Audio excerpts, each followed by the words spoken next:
نحمده ونصلي على رسوله الكريم اما بعد فاعوذ بالله من الشيطان الرجيم بسم الله الرحمن الرحیم السلام علیکم ورحمۃ اللہ وبرکاتہ۔ سامعین اکرام، امید ہے کہ آپ سب خیریت سے ہوں گے۔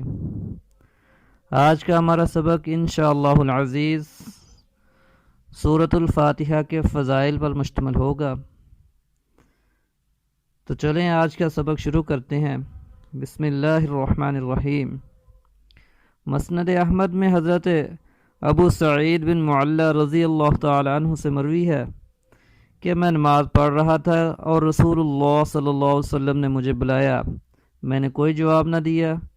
جب نماز سے فارغ ہو کر میں حضور اکرم صلی اللہ علیہ وسلم کی خدمت میں حاضر ہوا تو آپ نے فرمایا، اب تک کس کام میں تھے؟ میں نے کہا، اللہ کے نبی، میں نماز میں تھا۔ آپ نے فرمایا، کیا اللہ تعالیٰ کا یہ فرمان تم نے نہیں سنا؟ یا ایھا الذین آمنوا استجیبوا للہ وللرسول اذا دعاکم لما یحییکم۔ اے ایمان والو، اللہ کے رسول جب تمہیں پکاریں تو جواب دو۔ پھر آپ نے فرمایا، اچھا سنو، میں تمہیں مسجد سے جانے سے پہلے ہی بتلا دوں گا کہ قرآن مجید میں سب سے بڑی سورت کون سی ہے۔ پھر میرا ہاتھ پکڑے ہوئے جب آپ صلی اللہ علیہ وسلم نے مسجد سے جانے کا ارادہ کیا تو میں نے آپ صلی اللہ علیہ وسلم کو وعدہ یاد دلایا۔ آپ صلی اللہ علیہ وسلم نے فرمایا، وہ سورت الحمدللہ رب العالمین ہے، یہی سبع المثانی ہے، یہی وہ قرآن عظیم ہے جو میں دیا گیا ہوں۔ اسی طرح یہ روایت صحیح بخاری، ابو داؤد، نسائی اور ابن ماجہ میں بھی دوسری سندوں کے ساتھ موجود ہے۔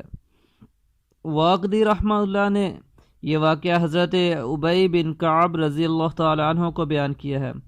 موطا امام مالک رحمہ اللہ میں ہے کہ رسول اللہ صلی اللہ علیہ وسلم نے حضرت ابی بن کعب رضی اللہ تعالی عنہ کو آواز دی، وہ نماز میں تھے۔ فارغ ہو کر آپ صلی اللہ علیہ وسلم سے ملے۔ فرماتے ہیں کہ آپ صلی اللہ علیہ وسلم نے اپنا ہاتھ میرے ہاتھ میں رکھا۔ مسجد سے باہر نکل ہی رہے تھے تو فرمایا، میں چاہتا ہوں کہ مسجد سے نکلنے سے پہلے میں تجھے ایسی ایک صورت بتاؤں کہ تورات، انجیل اور قرآن میں اس کی مثل نہیں۔ اب میں نے اس امید پر چال نرم کر دی اور پوچھا، حضور وہ صورت کیا ہے؟ آپ صلی اللہ علیہ وسلم نے فرمایا، نماز کے شروع میں تم کیا پڑھتے ہو؟ میں نے کہا، الحمدللہ رب العالمین، پوری صورت تک۔ آپ صلی اللہ علیہ وسلم نے فرمایا، وہ یہی صورت ہے، سبع المثانی اور قرآن عظیم جو مجھے دیا گیا ہے، وہ بھی یہی ہے۔ اس حدیث کے آخر میں راوی ابو سعید، اس حدیث کے آخری راوی ابو سعید رحمہ اللہ ہے۔ اس بنا پر ابن اثیر رحمہ اللہ اور ان کے ساتھ والے یہاں دھوکہ کھا گئے ہیں، وہ انہیں ابو سعید بن معلی سمجھ بیٹھے ہیں۔ یہ ابو سعید دوسرے ہیں، یہ مولا خزائی ہیں اور تابعین میں سے ہیں، اور وہ ابو سعید انصاری صحابی رسول رضی اللہ تعالیٰ عنہ ہیں۔ ان کی حدیث متصل اور صحیح ہے، اور یہ حدیث ظاہر میں منقطع معلوم ہوتی ہے۔ اگر ابو سعید تابعی کا حضرت ابی رضی اللہ تعالیٰ عنہ سے سننا ثابت نہ ہوا، اور اگر سنا ہو تو یہ حدیث مسلم کی شرط پر ہے، واللہ عالم۔ اس حدیث کے اور بھی بہت سے طرق ہیں۔ مسند احمد میں ہے کہ حضور صلی اللہ علیہ وسلم نے جب انہیں پکارا تو یہ نماز میں تھے، التفات کیا مگر جواب نہ دیا۔ آپ صلی اللہ علیہ وسلم نے پھر پکارا، حضرت ابی رضی اللہ تعالیٰ نے نماز ہلکی کر دی اور فارغ ہو کر جلدی سے حاضر خدمت ہوئے، السلام علیکم عرض کیا۔ آپ صلی اللہ علیہ وسلم نے جواب دے کر فرمایا، ابی تم نے مجھے جواب کیوں نہ دیا؟ کہا، حضور میں نماز میں تھا۔ آپ صلی اللہ علیہ وسلم نے وہی آیت پڑھ کر فرمایا، کیا تم نے یہ آیت نہیں سنی؟ کہا، حضور قصور ہوا، اب ایسا نہ کروں گا۔ آپ صلی اللہ علیہ وسلم نے فرمایا، کیا تم چاہتے ہو کہ میں تمہیں ایک ایسی سورت بتاؤں کہ تورات، انجیل، زبور اور قرآن میں اس جیسی صورت نہیں؟ میں نے کہا، حضور ارشاد فرمائیے۔ آپ صلی اللہ علیہ وسلم نے فرمایا یہاں سے جانے سے پہلے ہی میں تمہیں بتا دوں گا۔ پھر حضور صلی اللہ علیہ وسلم نے میرا ہاتھ تھامے ہوئے اور باتیں کرتے رہے اور میں نے اپنی چال دھیمی کر دی کہ ایسا نہ ہو کہ وہ بات رہ جائے اور آپ صلی اللہ علیہ وسلم باہر چلے جائیں۔ آخر جب دروازے کے قریب پہنچ گئے تو میں نے آپ صلی اللہ علیہ وسلم کو وعدہ یاد دلایا۔ آپ صلی اللہ علیہ وسلم نے فرمایا نماز میں کیا پڑھتے ہو؟ میں نے ام القرآن پڑھ کر سنائی۔ آپ صلی اللہ علیہ وسلم نے فرمایا اللہ کی قسم جس کے ہاتھ میں میری جان ہے، تورات و انجیل، زبور اور قرآن میں اس جیسی کوئی اور صورت نہیں۔ یہ سبع المثانی ہے۔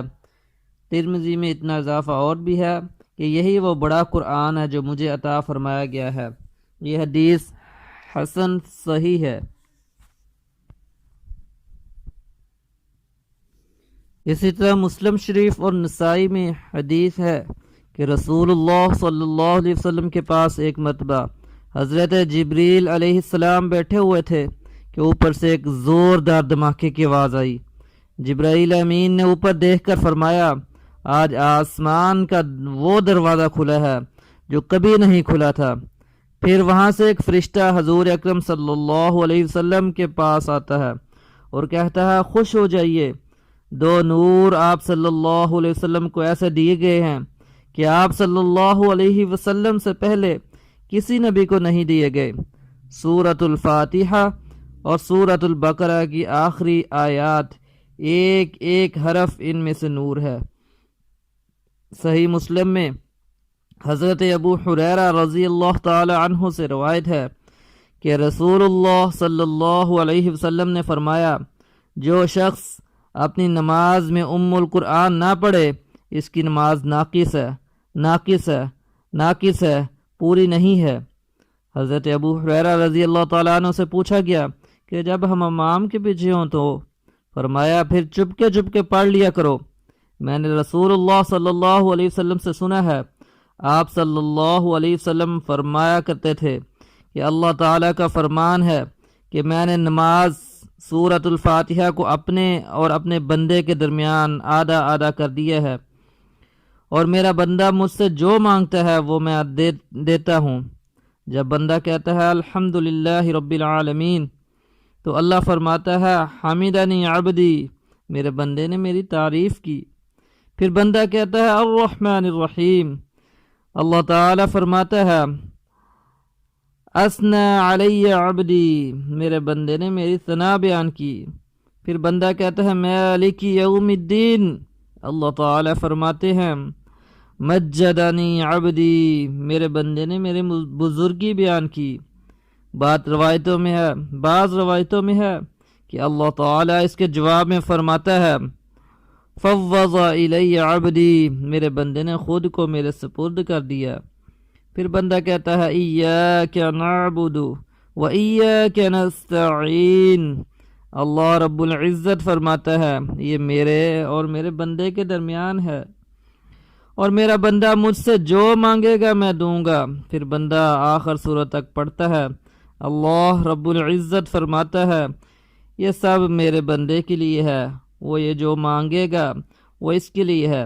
نسائی میں یہ روایت ہے۔ بعض روایات کے الفاظ میں کچھ تبدیلی بھی ہے۔ ترمذی نے اس حدیث کو حسن کہا ہے۔ ابو زرعہ رضی اللہ عنہ نے انہیں صحیح کہا۔ مسند احمد میں بھی یہ حدیث مطول موجود ہے۔ اس کے راوی حضرت ابی بن کعب رضی اللہ تعالیٰ عنہ ہیں۔ ابن جریر کی ایک روایت میں اس حدیث میں یہ الفاظ بھی ہیں کہ اللہ تعالیٰ فرماتا ہے یہ میرے لیے ہے اور جو باقی ہے وہ میرے بندے کے لیے ہے، لیکن یہ حدیث غریب ہے۔ اب اس حدیث کے فائدوں پر نظر ڈالیے۔ اس حدیث میں لفظ صلاح یعنی نماز کا اطلاق ہے اور مراد اس سے قرأت ہے، جیسے کہ قرآن میں اور جگہ پر ہے وَلَا تَجْهَرْ بِصَلَاتِكَ، یعنی اپنی نماز یعنی قرأت کو نہ تو بہت بلند آواز سے پڑھو نہ بہت پست آواز سے، بلکہ درمیانی آواز سے پڑھا کرو۔ ابن عباس رضی اللہ تعالیٰ عنہ سے اس کی تفسیر میں صراحت سے مروی ہے کہ یہاں صلاح سے مراد قرأت ہے، یعنی کہ سورۃ الفاتحہ، اور اسی طرح مندرجہ بالا حدیث میں قرأت کو صلاح کہا ہے۔ اس سے نماز میں قرأت کی جو عظمت ہے وہ معلوم ہوتی ہے اور ظاہر ہوتا ہے کہ قرأت یعنی سورۃ الفاتحہ نماز کا اعلیٰ رکن ہے۔